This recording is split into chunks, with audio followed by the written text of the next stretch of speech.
The area is they keep clear. We can probably stick it on the side there. We just want to make sure that they're able to move their papers and stuff. Probably about my height, maybe a little taller.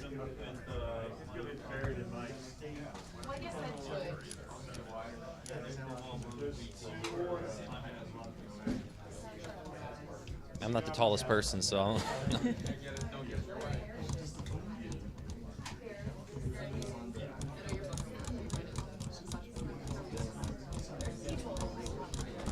The least convenient model. There we go, just barely. Just barely.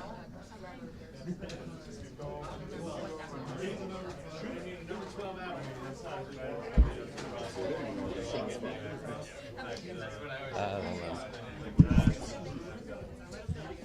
I took a picture and sent it to you. Next time it's bagels. No, I'm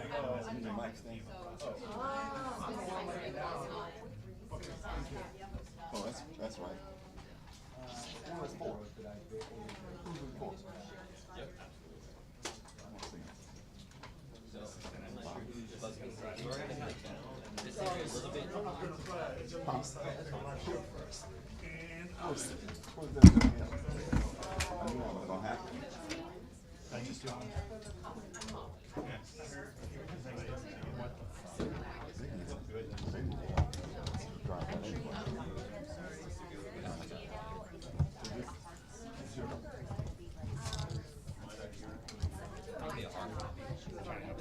Thank you.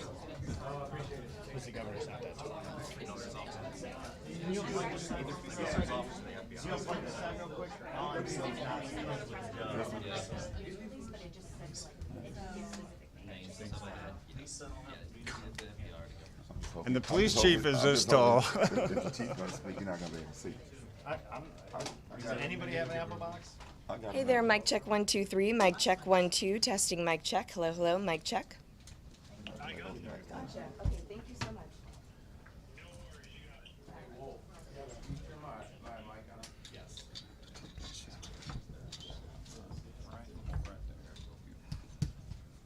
Oh, way, give us this mile long mic.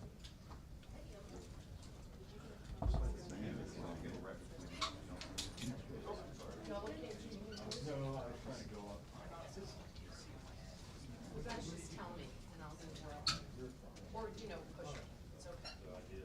It's an emergency.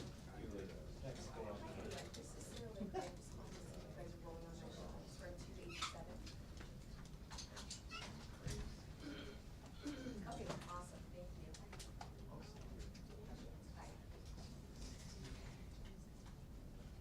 Thank you.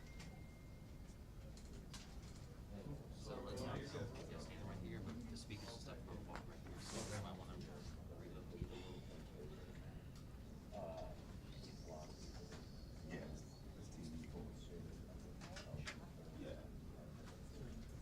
I'm gonna give you a mic check in a second. Are you serious?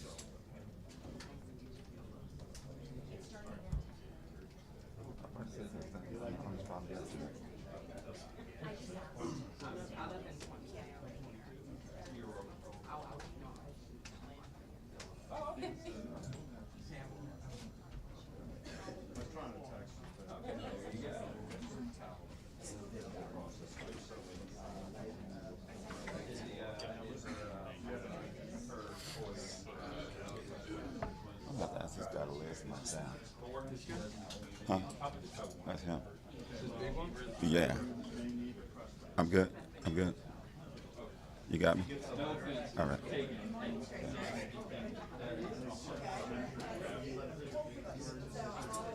Shit.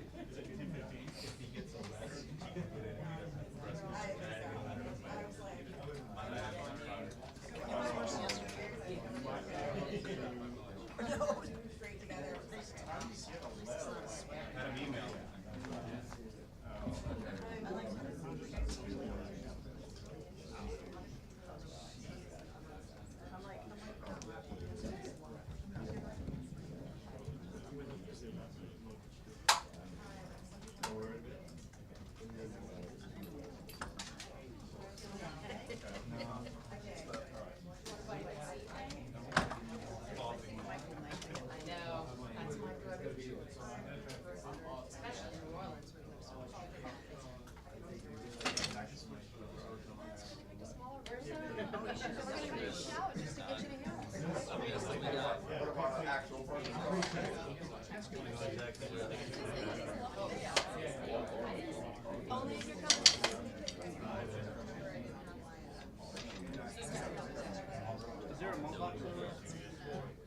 so we're all sticking our microphones up there. Fine.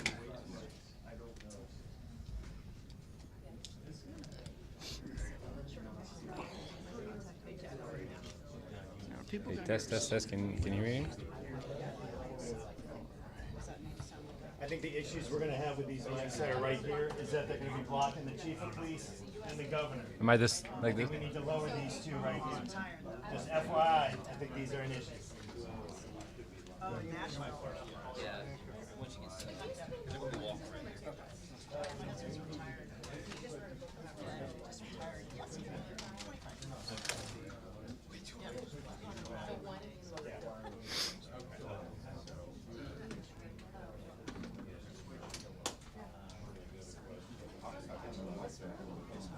Are you doing an audio test? No, I'm just making sure some of these bars aren't going to be where their papers are going to be.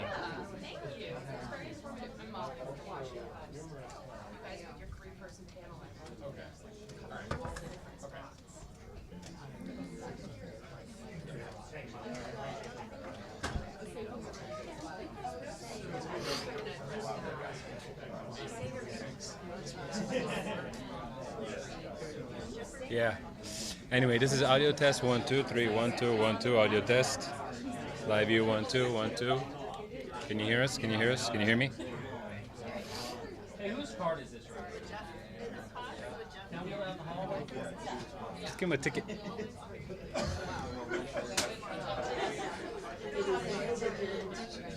You're listening. 1 2. Can you hear me? Can you hear me? Testing 1 2 1 2 1 2. Can you hear me? You're listening. You're listening. Test. 1 2. 1 2 3 4 5 6 7 8 9 10. 1 2.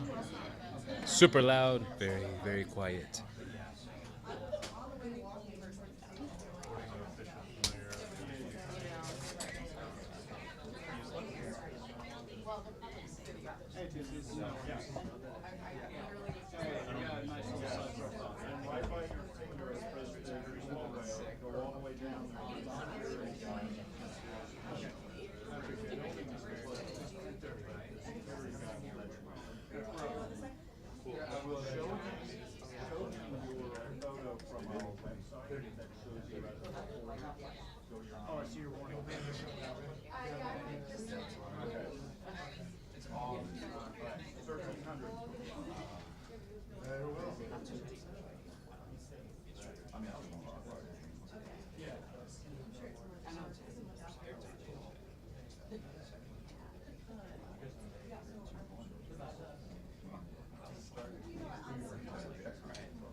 Good morning, everyone. I'm Leslie Hill with the FBI. Our press conference will start shortly. We apologize for the delay, but you can understand this has been a moving situation. I want to give you the run of show because that's changed a few times this morning. So if you can write this down, we'll also type it up for you. But just so you know, as the speakers come up, Governor Landry will be opening. Then we have Deputy Assistant Director Christopher Raya, R-A-I-A. He is of our counterintelligence division. And then I believe the SAC of ATF, Joshua Jackson. And then Mayor Latoya Cantrell. How do you spell Christopher? C-H-R-I-S-T-O-P-H-E-R. Thank you. What is our estimated start time now? Approximately 10 to 15 minutes. Will they take questions? They'll take questions, but I ask that, especially of the law enforcement, I ask you to be respectful. We are running late, but they do have other things. Will we expect maybe to be able to take one question with a follow-up? Do you mean total? No, or- no, no, no, no, Okay. no, obviously not. And the Louisiana State Patrol, their director, he's not gonna be. Yeah, you want to put on the other? Louisiana State Police at this I'm sorry, point, State Police. no, the colonel at this point is not going to speak because we're trying to provide you Okay, the got it. people who have active roles right now in where this investigation is going. Thank you. Okay. Thank you. All right. Reyes with FBI. He's the Deputy Yeah, but Assistant he's- Director of with FBI, Counterintelligence. with the FBI. Yes, Thank for you. the FBI. Thank you. Thank you. Thank you. Okay. Awesome. I don't think we're going to start. He's here, so.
I knew everyone said no.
Oh, shit, I'm trying to be next.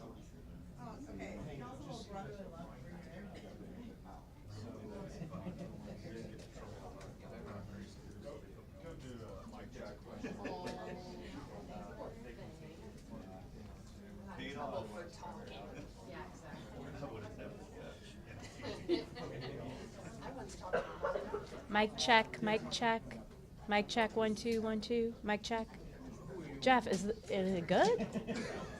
Okay. Could you speak up next time?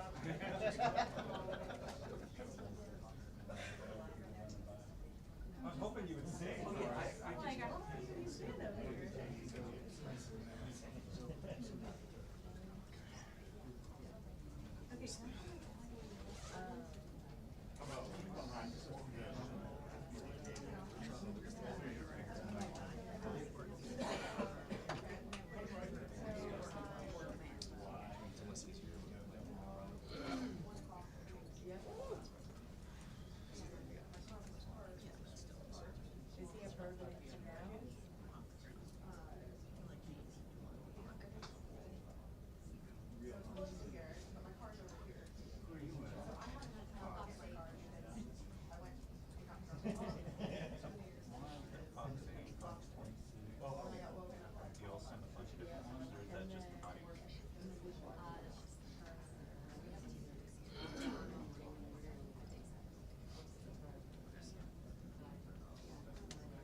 everyone. I did get mistaken earlier for being part of the governor's office, but I'm not. I'm not. All right. Thank you, everybody.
ready? We good? All right, well, good morning. I first want to start off by reminding the citizens of Louisiana that as you travel around the state, you will see the flags of all state buildings at half-mast in honor of those lives that were lost in this horrific act of violence. I also think that it's important to remember that what happened yesterday was akin to those who are old enough to remember jigsaw puzzles, and that you would take 1,000-piece jigsaw puzzle and you empty the box, and you've got to start sifting through those pieces, and you want to start, if you're real good, you start at the corners, right? Try to put your corners together. And from yesterday to today, over 1,000 law enforcement agents and officers, men and women, have been poring over countless amounts of data, of videos, of surveillances, interviews, tracking down every possible lead that came to us, whether it was the New Orleans Police Department, the Louisiana State Police, the FBI, or our other federal agencies. Also yesterday, I issued an emergency declaration. That declaration was meant to streamline resources and communications between state, local, and federal partners. And we're seeing the results of it. I also would like to remind everyone that what's going on in this city and this state is twofold. We've got an active criminal investigation going on, while we're also continuing to secure the city in preparation for 3 o'clock kickoff time for the Sugar Bowl. With that, I would also remind those who are in the city that as far as state resources are concerned, we have the Louisiana State Police, the Louisiana National Guard, which was part of that emergency declaration, which allowed us to put an entire MP company on the ground. Those become force multipliers, is what we call that in law enforcement and the military. That helps to add to the resources that we have. Wildlife and Fisheries, the Department of Corrections, DSF, DHS, our Veterans Affairs, our Probation and Parole, all state agencies. Any state agency who has a post-certified officers are here in this city to help secure the city. And so with that, I would like to turn it over to Christopher Rea, who is the Deputy Assistant Director of the FBI's Counter Terrorism Division. Chris? Thank you, Governor Landry.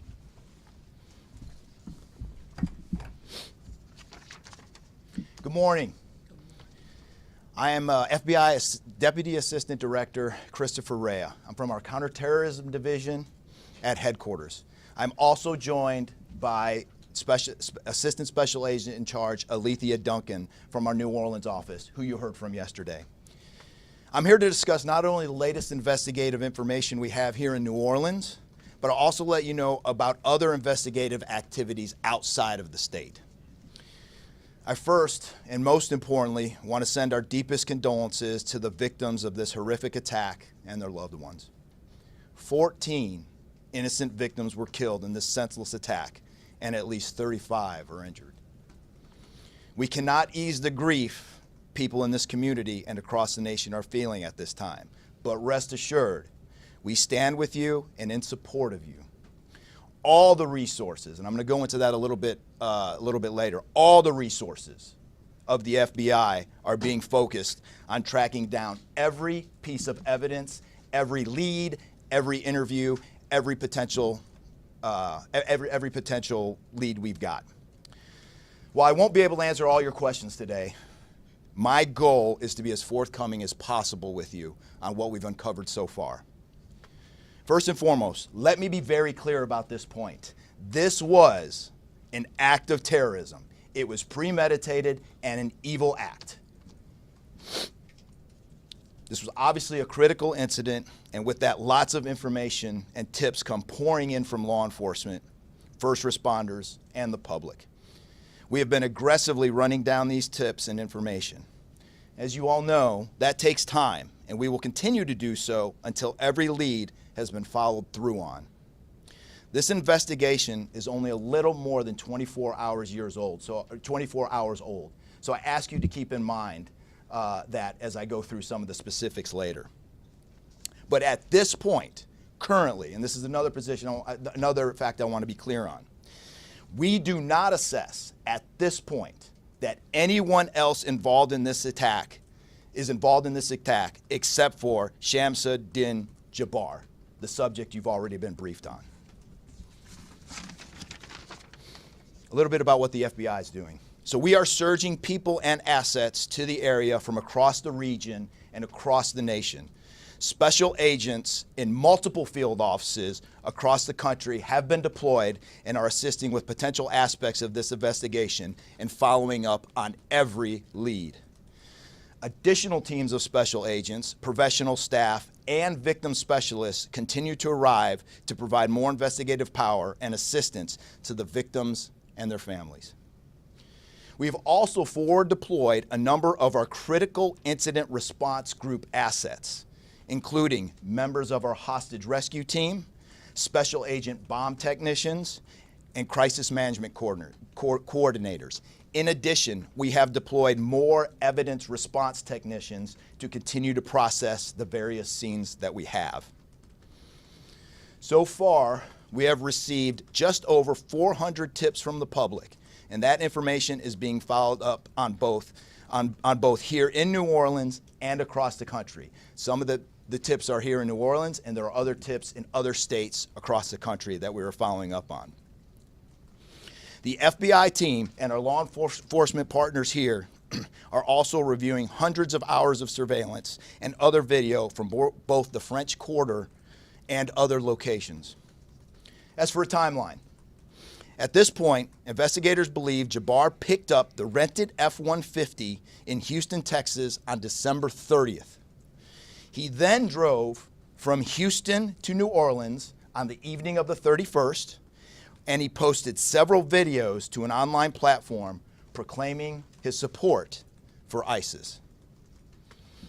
There were 5 videos posted on Jabbar's Facebook account, which are time-stamped beginning at 1:29 a.m. and the last at 3:02 a.m. In the first video, Jabbar explains he originally planned to harm his family and friends, but was concerned the news headlines would not focus on the, quote, war between the believers and the disbelievers, end quote.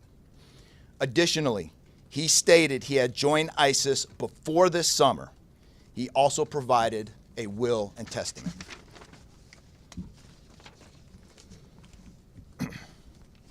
FBI and ATF. FBI, we have a couple different scenes at the location. We have released the scene at Bourbon Street. That scene has been released.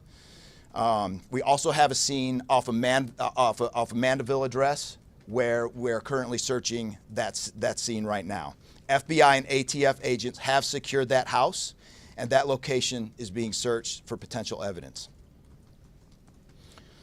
On New Year's morning, Jabbar opened fire after ramming through a blocked-off area of Bourbon Street, used his truck as a weapon to run over the victims. Teams of specially trained victim specialists, again, as I said, are on the ground here in New Orleans, assisting survivors of the attack and loved ones of the deceased. We do not believe the public is in any danger around any of these locations. 3 phones linked to Jabbar have been recovered, and digital media exploitation is a priority to see what is on the devices and determine if there are any other potential leads. Additionally, we have recovered 2 laptops and are currently reviewing them for any potential leads. Those laptops were recovered at the Mandeville address. Evidence technicians will also be going over the F-150 truck Jabbar was driving. As you know, we recovered an ISIS flag from the back of the vehicle. Jabbar declared his support for the terrorist group on social media, as I stated before, as he made his way to New Orleans. FBI bomb technicians also recovered 2 IEDs in coolers, one from the cross-section of Bourbon and Orleans Street, and the second at an intersection approximately 2 blocks away. There were multiple reports of other devices. Those reports turned out to be misinformation or not actual functioning devices. Those are the only 2 devices that we've been able to recover that were functional. Both devices were rendered safe on scene. We did obtain surveillance footage showing Jabbar placing the devices where they were found. Two other, as I said before, 2 other items of interest were determined not to be IEDs. A little bit about Jabbar. Jabbar himself was born in the United States and is a U.S. military veteran. We are looking in everything in his life. While we have interviewed many people who know Jabbar, we still need to talk to others. Whether you know Jabbar personally, worked with him, served in the military, or saw him in New Orleans or Texas, we need to talk to you. You may not think you have relevant information, but what you know could tie in to one of our investigative leads. Specifically, we want to talk to anyone who was in the French Quarter on New Year's Eve or early on New Year's Day. That includes people spotted near one of the 2 IEDs on Bourbon Street.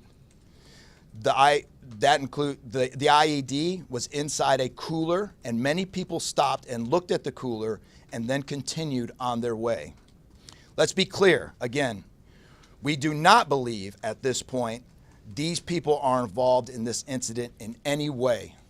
We want to speak to them as witnesses and want to know what they saw and when.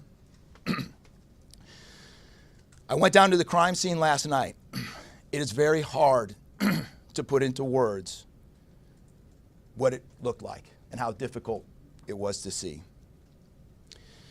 Anyone with information can call us at 1-800-CALL-FBI or send digital tips to fbi.gov/Bourbon Street attack. Early this morning, evidence response teams finished their work at the crime scene.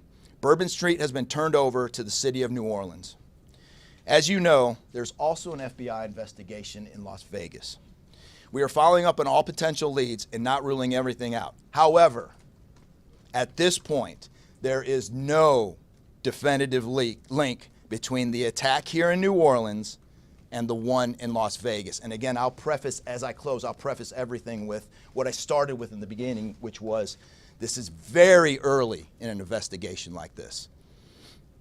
Again, our thoughts and prayers are with the victims of this tragedy and everyone impacted across the country. They remain at the heart of our investigation.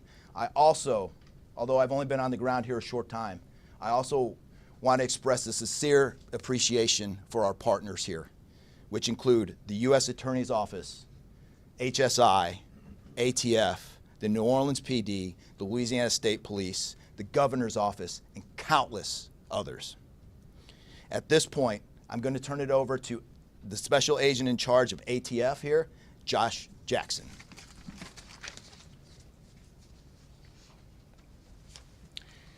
Hey, good afternoon. As stated, my name is Joshua Jackson. I am the Special Agent in charge for the ATF New Orleans Field Division. And ATF's primary mission is preventing, reducing, and solving violent crime throughout the United States and abroad.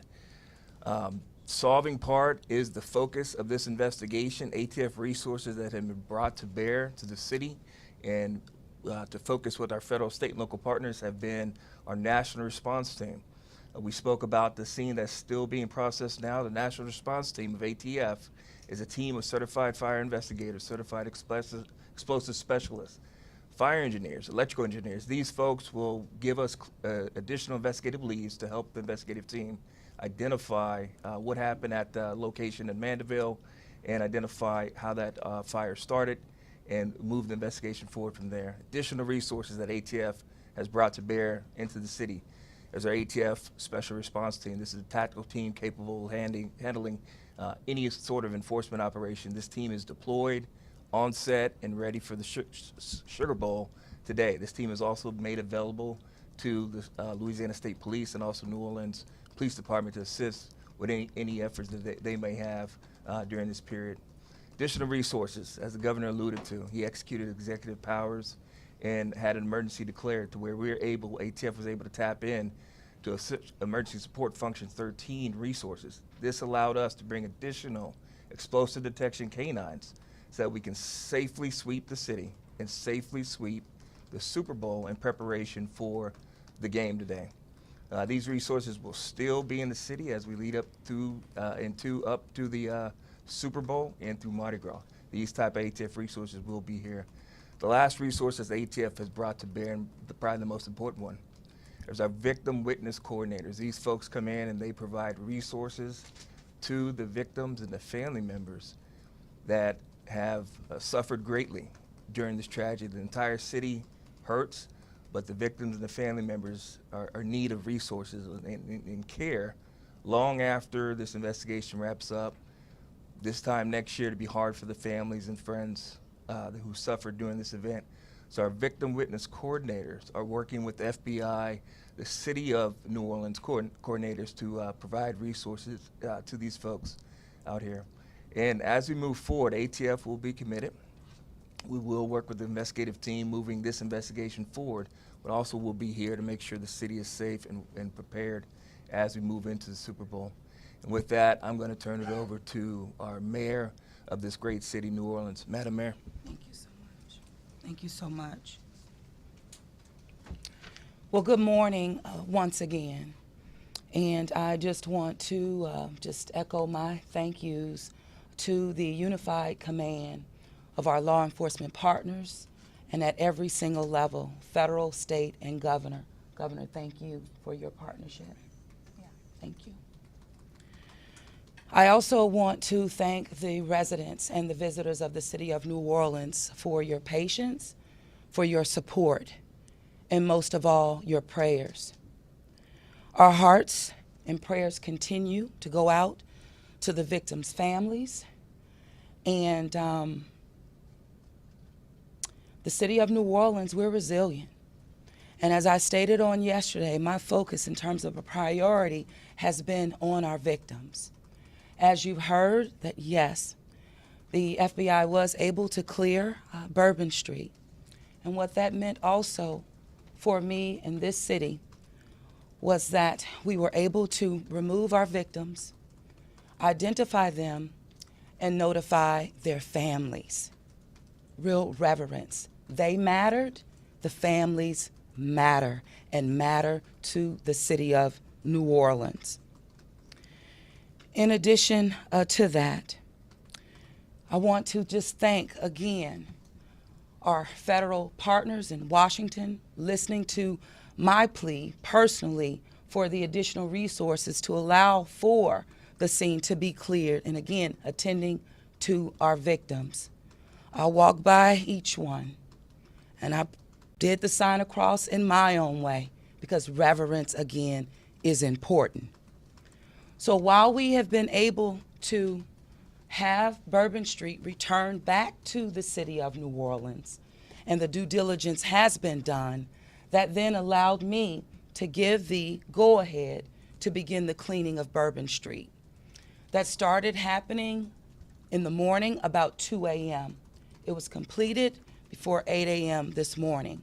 But that has really set the tone, I would say, and with the confidence that I have in the law enforcement partners, all of the resources that have been activated, how we have made sure that safety continues to be our top priority, how our assets have been deployed strategically, again, for the safety and the protection of our visitors and our residents in the city. And because of that, the confidence is there to reopen Bourbon Street to the public prior to game time today.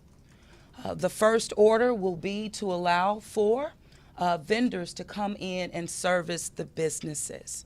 That's important in order for us to stand up activation, as you know, Governor. And so with that, I want to reassure the public that the city of New Orleans is not only ready for game day today, but we're ready to continue to host large-scale events in our city because we are built to host at every single turn.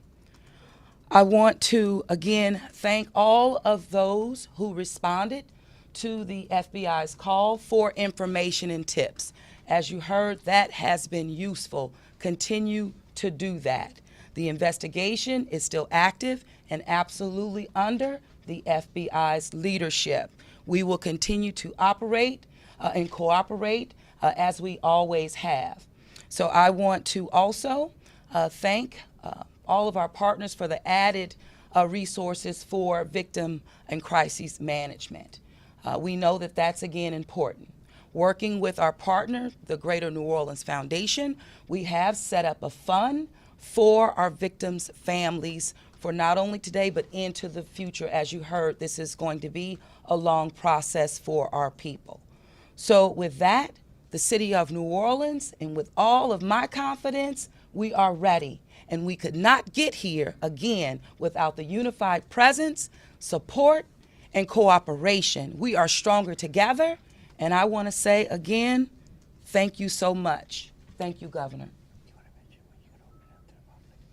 So once again, the governor would like me to reiterate that Bourbon Street will be prepared for full activation before game time today. We know 3 p.m., so we're working towards 2:30 p.m. But prior to game time, the kickoff, Bourbon Street will be restored. So we're hard at work now. Our teams are now, and of course, working with our business community to serve our public and serve our residents and our visitors alike.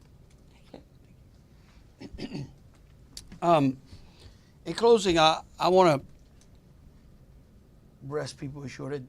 Right now in the city of New Orleans, there is an unprecedented amount of law enforcement resources that are being utilized to close out and to hunt down and to finalize this investigation. I want to thank the FBI and all of our federal partners for the amount of resources they have poured into the city.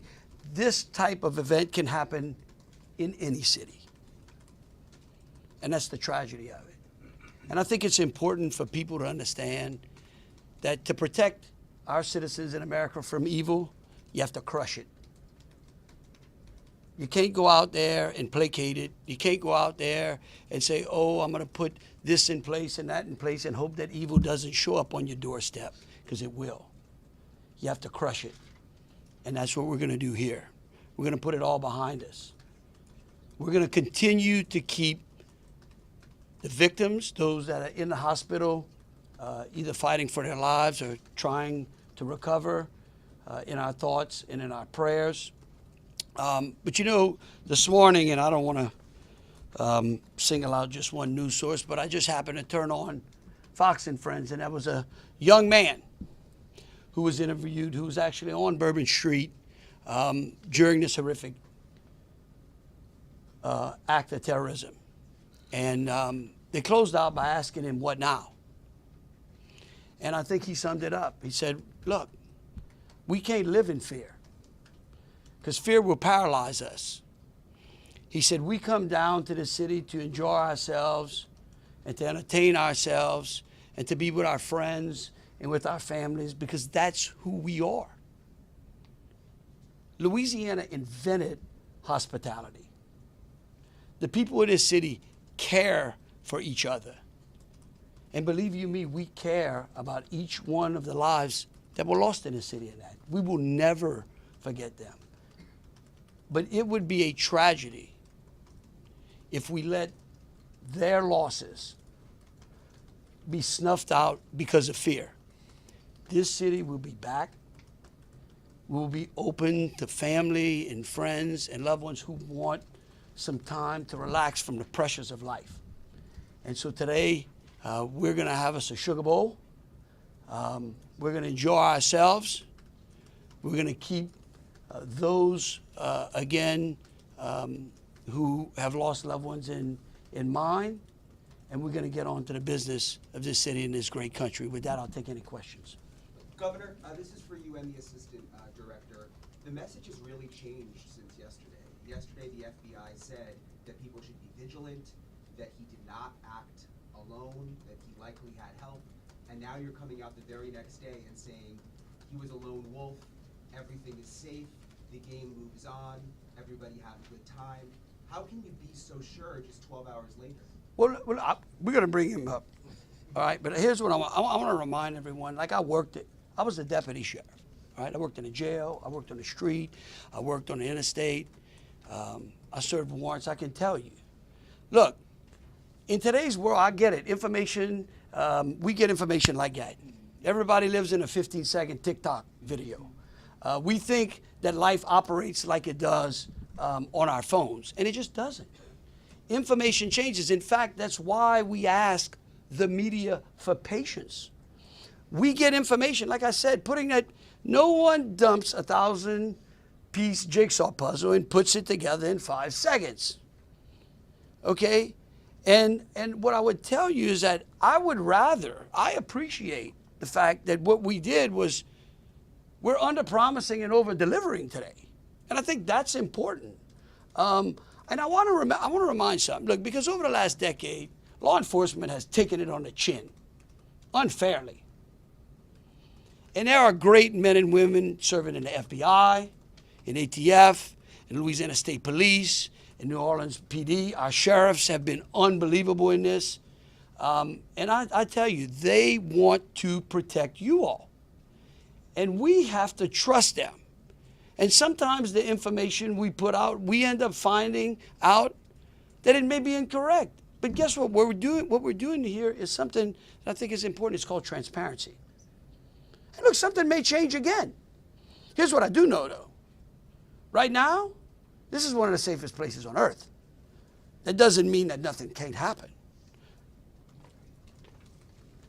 Thank you, Governor. And to echo exactly, I think the governor put it eloquently, as could be said. In a lot of these instances, I also had the opportunity to deploy to Boss Bomb, and I will tell you this is almost carbon copy to Boss Bomb as far as the inaccurate reporting that comes up. And what the governor said is we want to be transparent with the public. Years of the FBI not being transparent, we're being as transparent as we possibly can. Unfortunately, as we're being transparent, unfortunately for that, there is some information that we have to go back and recorrect. And in this particular incident, you heard the resources that we've brought, that the other state and locals have brought.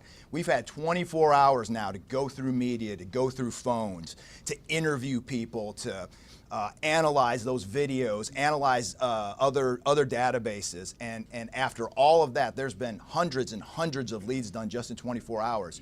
We're confident at this point that there is no accomplices. And I'll give you an idea of how that information sometimes, a lot of the early reports came out that there were extra people that were setting the coolers down, right?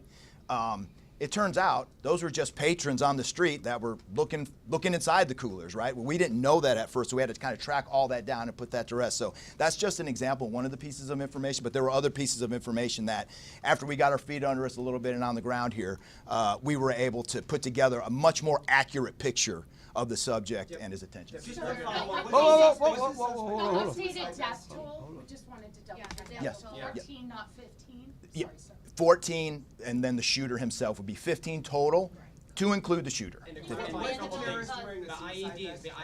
were the IEDs pipe bombs, and have you discovered a remote detonator anywhere? And when you said that you have surveillance footage of the suspect planting those IEDs, what time roughly were they planted? Yeah, those roughly a couple hours. I don't have the exact times in front of me. A couple hours prior to the attack, probably after midnight. I want to say 1 or 2 in the morning, but I can't. Left the area and came back.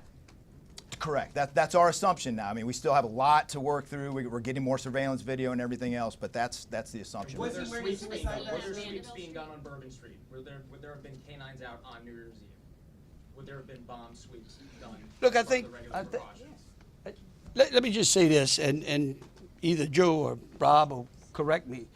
Look, a bomb dog doesn't operate like a drug dog, right? on Bourbon Street, there's a lot of senses, right? A lot of smells. I don't think you can run a bomb dog down Bourbon Street with thousands of people there and be able to sniff out a bomb. What we've been doing, what they have been doing, is certainly a complete sweep of the quarter because of the limited amount of traffic that's been out there. Let me just say this. I think this may help. It would be my hope that as some additional time goes through, maybe closer to maybe the beginning of next week, we will, if we've got it to what extent buttoned up as we could, I would work with the FBI and the city, and maybe we can come up with a timeline to be able to get you those information, kind of walk everyone through from day one through. I think it's extremely premature, and you're really putting us on some speculative grounds to ask some of those questions, because again, it's only been 24 hours.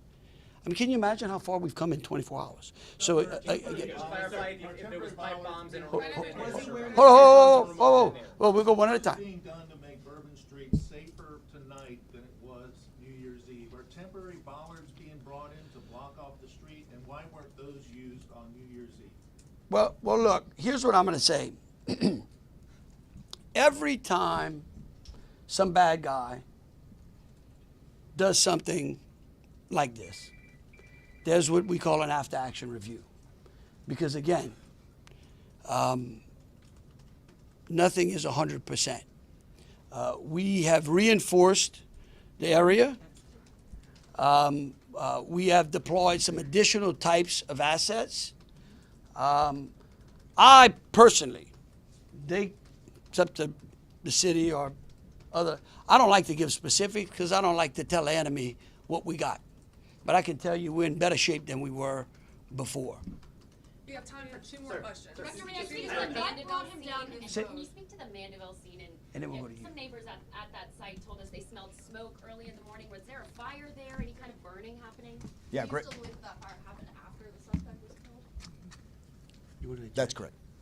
Yeah, I'll move to 18. I do want to address the suicide vest question. I want to kill that one right away. Okay. There was no evidence that the subject was wearing a suicide vest at all. So I will turn the Mandeville stuff over to ATF.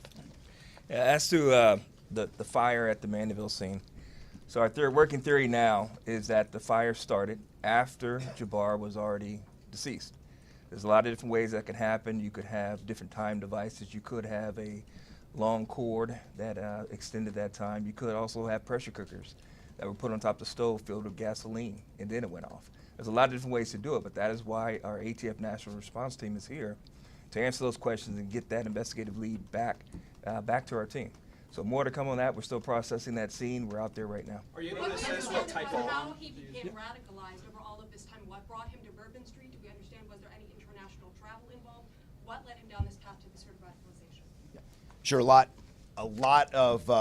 lot of questions we're still asking ourselves. We know that he specifically picked out Bourbon Street. Not quite sure why. I mean, I think one can assume that it was lots of people New Year's Eve, with a target for an attack. That's the stuff in the coming days as far as that path to radicalization that we're really going to be digging into and making a priority of. So what I can tell you right now is that he was 100% inspired by ISIS, and so we're digging through more of the social media, more interviews, working with some of our other partners to ascertain just how to ascertain a little bit more about that connection. We're gonna do one more. Kate. Right there. You've had your hand up for a while. Kate. Sir. Thank you. I appreciate it. Yeah. It's actually for Special Agent Ryan. Sir, I prefer those. I'm gonna in order to reassure people, would you be able to explain the analysis and evidence that has led to this most recent understanding that he was a lone actor and that there is at this point, at least from your understanding, no further danger to the public? Sure. I think a lot of that, multiple interviews, the hundreds of interviews that we've conducted so far, the social media review that we've done of his accounts, by my count now, the 5 devices we have, the 3 cell phones and the 2 laptops, been able to initially triage or go through that, and there is just nothing to indicate through call records, through anything on those devices, through interviews, through anything in our systems that he was aided in this attack by anybody. And again, I have to caveat, like the governor said, this is 24 hours into it. And that could change, but right now we've got a much better picture and much more confidence on what we were dealing with than we were just 24 hours ago. All right, look, thank y'all so very much. Again, we are going to try to get y'all as much information as possible. So any additional information will be put out through press releases. Thank you so very much. Are we going to be making Bourbon Street a pedestrian only, or are we going to be allowing cars to drive through? Pedestrian man. I'm sorry. Pedestrian. Yeah.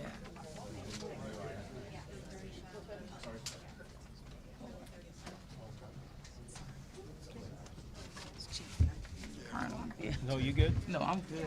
Yeah. I'm taking those. Oh, no. I'm giving them to the handler.